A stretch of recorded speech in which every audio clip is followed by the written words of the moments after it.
Halo teman-teman semua, kembali lagi bersama saya di channel ini. Hari ini kita akan membahas sebuah topik yang sangat penting dan mungkin membuat banyak dari kita bertanya-tanya. Mengapa pendidikan di Indonesia sepertinya sulit sekali untuk maju? Coba deh kita pikir bareng-bareng. Kalian pasti pernah mengalami atau setidaknya mendengar tentang sistem pendidikan kita yang masih sangat berorientasi pada ujian. Bayangkan, dari SD sampai kuliah, yang jadi fokus utama adalah nilai dan kelulusan, bukan pemahaman, bukan kemampuan berpikir kritis. Paulo Freire, seorang filsuf pendidikan terkenal, menyebut fenomena ini sebagai banking education, di mana siswa dianggap seperti celengan kosong yang harus diisi dengan informasi, padahal kita ini manusia yang punya kemampuan berpikir, bukan wadah kosong, kan?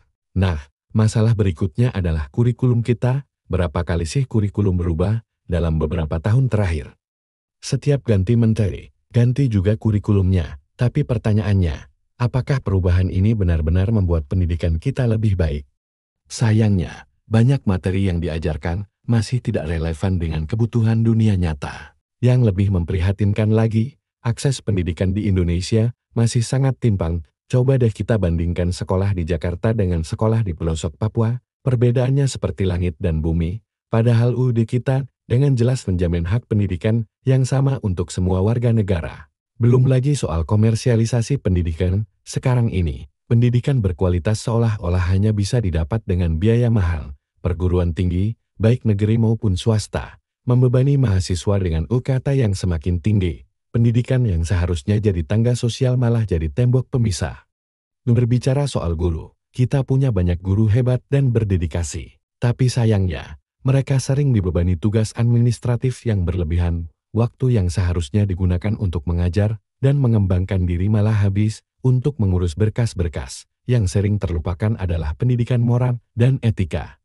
Kita terlalu fokus pada nilai akademik sampai lupa bahwa pendidikan seharusnya juga membentuk karakter. Seperti kata Aristoteles, pendidikan bukan cuma soal kecerdasan, tapi juga kebajikan. Di era digital ini, teknologi seharusnya bisa jadi solusi, tapi faktanya, masih banyak sekolah yang bahkan belum punya akses internet memadai. Teknologi yang seharusnya jadi jembatan pengetahuan malah jadi jurang pemisah antara yang mampu dan tidak mampu. Teman-teman, sistem pendidikan kita butuh perubahan mendasar. Bukan hanya perubahan kurikulum atau metode mengajar, tapi perubahan cara pandang. Pendidikan seharusnya membebaskan, bukan mengekang, mendidik manusia seutuhnya akal, hati, dan tindakan. Kalau kalian setuju dengan pendapat saya, jangan lupa like video ini dan subscribe di channel kita.